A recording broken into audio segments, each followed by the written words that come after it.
Morning friends, এখন আমার পড়ার টাইম হয়ে গেছে। তো আমি প্রথমে পড়ে নিচ্ছি হিন্দি।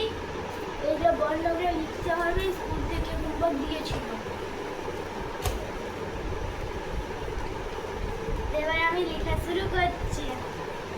কালো পেন আর নীল পেন বের করে নিলাম আমরা।